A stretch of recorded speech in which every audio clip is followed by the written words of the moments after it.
Hello, everybody. This is Bob Kingpin Eres with another edition of Pro Sports Broadcasting. And joining me today, and there he is my friend, Derrick Hall, President and CEO of the Arizona Diamondbacks. How are you, Derrick? Bob, doing pretty well. How about you? I'm doing okay. I really appreciate you coming on with me today. I know today's a busy day, just, oh my goodness, probably about a half an hour, 45 minutes ago. Actually got an email in the inbox that said, you're looking for new general manager. I guess my hat's in the ring. Yeah, it's always a tough day and it's a tough decision. And Kevin is a good friend. I hired Kevin over 3 years ago, and what a job he did. In his first year rebuilding that bullpen and getting us to the playoffs, winning the division in 2011, and Kirk Gibson being named NL Manager of the Year. It was pretty magical. And then having two 500 years, we were disappointed. And then this year, of course, has been a tough year on everybody, and it's tough to place blame on anyone. But we clearly know that new direction, new leadership might be a good shot in the arm. And because we respect Kevin so much and his evaluation, his professionalism, we're going to try and create a job to keep him here, and that'll depend on who we hire. And Kevin has said, look, I would agree to it now. He says, but I don't think that's fair. Let's go ahead and see who you hire. I'll stay in the job until you hire someone, and if it's somebody who wants me and someone I want to be with, I'll stick with you guys because I want to be here, and I respect that a lot. And Kevin is a good baseball man, and you always want to try to keep a good baseball man in your organization.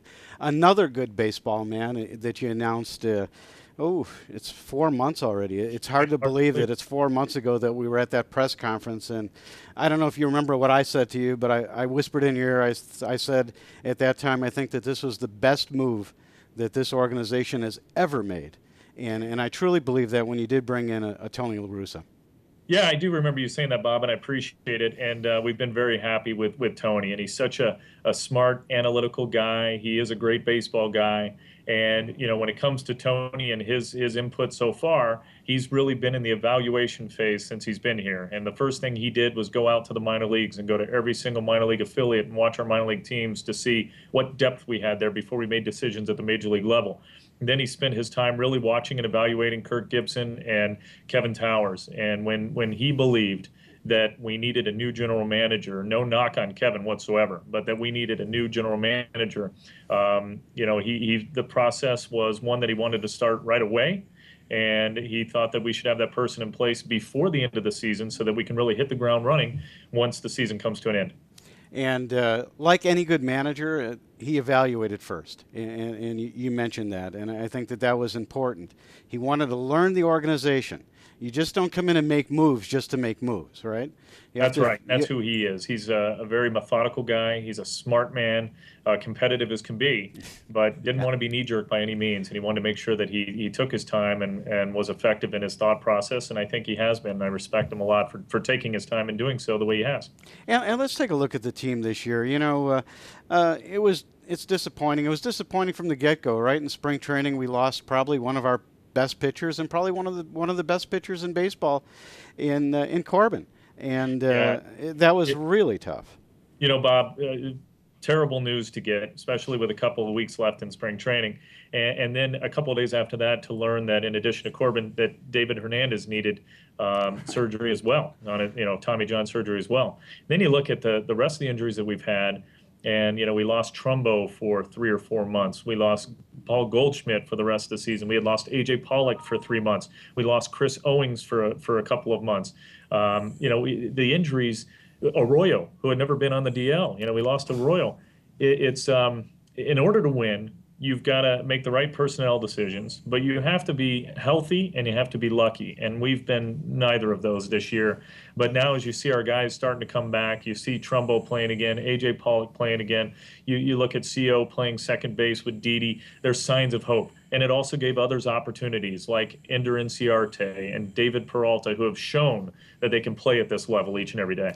And how do you know where I was going next? Because some of the guys that have been brought up, and let's start with Peralta. Here's a guy a year ago or so was playing independent league baseball, and I mean your scouts must be amazing, right? I think the organization as a whole is tremendous, but those scouts have to be really, really good. They take a look at a guy like Peralta, who's playing in an independent league, who comes up here and makes a huge impact, not only with his hitting, his defense. He's an all-around ball player, and Gosh, you guys have a logjam actually out there in the outfield now, and it's going to be an interesting offseason to see what happens with this team.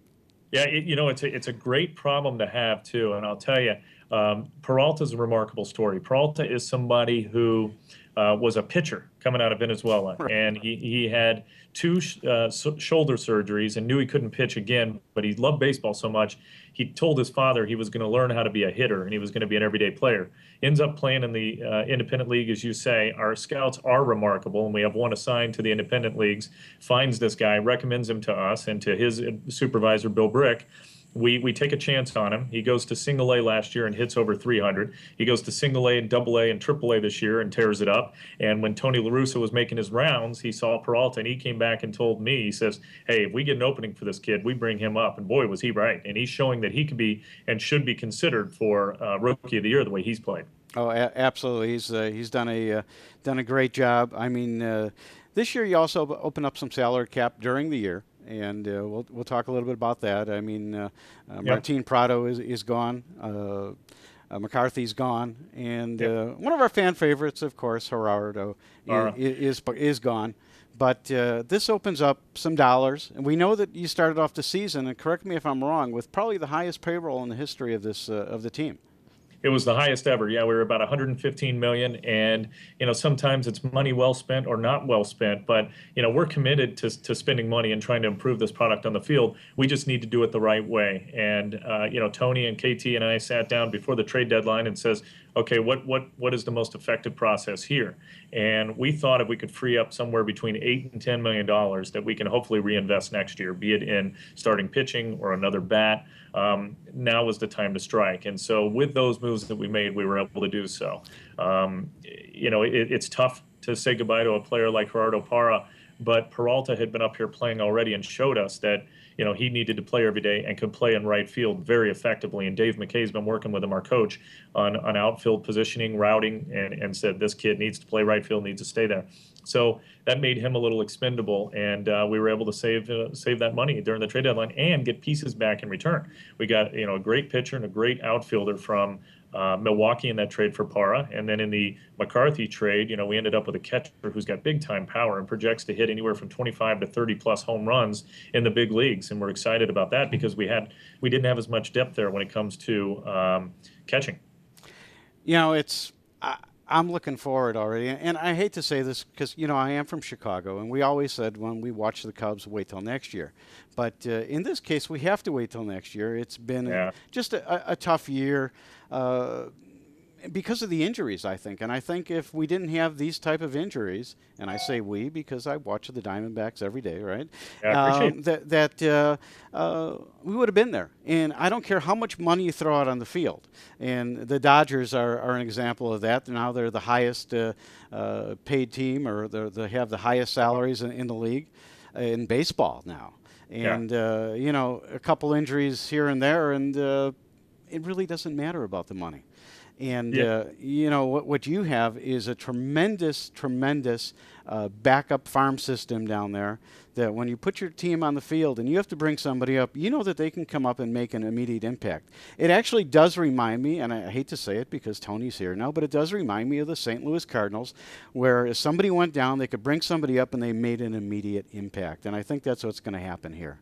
Yeah, I sure hope so, Bob. And I think that says a lot about our scouting director, Ray Montgomery, who does a tremendous job. I'm a little biased, but I think he's among the best in baseball. And also Mike Bell, who's the head of our farm system. And boy, the way he's developed those players and the simple fact that we had 5 of our teams, our minor league teams, make the playoffs, it's unheard of. We seem to be doing that each and every year. And although we thought we had traded away most of our prospects, you look now, and when you've got young pitchers ready to come up very soon in Blair and Shipley and Bradley and Chafin, Chafin just pitched for Reno and Right. threw 9 scoreless innings in a winning effort. We've got a lot of young relievers ready to come up, like Burgos, who throws 100 to 105 miles per hour, but really good signs of hope. So, for anybody that thought we needed to restock our cupboard, I think we have, and it's showing in the results on the field down in the minors, and also the players that are knocking on the door to come up here and help. And when you need to fill in a rotation spot, and you bring in a Nuno from the Yankees, who needed to change his scenery, and he should already have 4 or 5 wins the way he's pitched. He's pitched and then great. you also look at Chase Anderson, who came up, and boy, he's been pitching like he's been in the big leagues for 5 years. Yeah, and that's true. I mean, Nuno's had probably the worst luck I've ever seen with a pitcher. But hey, listen, you know what? It's only looking good for the future. That's right. Before I let you go today, I know your day is packed. I do want to talk about. It's still the fan-friendly place to come. It's still a great place. The attendance isn't all that far off from last year. As you look at it, the team isn't doing as well. The product on the field isn't as good because of the injuries and so forth. But you're at 1,800,000 this year. You'll probably go over that 2 million mark again. And what's it say for not only the organization but the fan base that you have here in Phoenix? I appreciate that. Yeah, and we will finish over 2 million again. It'll be one of our lower counts, but I think it shows that our fans are so loyal to this team. You know, we have very good fans. We have a good fan base, and also that fans like to come out to Chase Field. And we focus so much on trying to win even when we lose. And I think that shows that we have been doing just that. We're going to treat our fans better than any team in all of sports. We're going to try and provide the best fan experience, the best affordability, safety, cleanliness. That's what Chase Field is all about. And we hear from our fans, even though it's been a down year, we still love coming to the ballpark. And it's great being in the business of creating memories and creating smiles, and we can do that every day here. Well, Derrick, you know, I appreciate you coming on with me today. I really look forward to not only we have some weeks left here in the season. I look forward to coming to the park and watching these young guys play because it is fun. I see you moved Aaron Hill last night as a move over to third base, and I think he made one of the best plays I've seen all year. He did. Yeah, on that line drive, you know, he's an athlete and he's selfless. He's willing to help the team however best he can.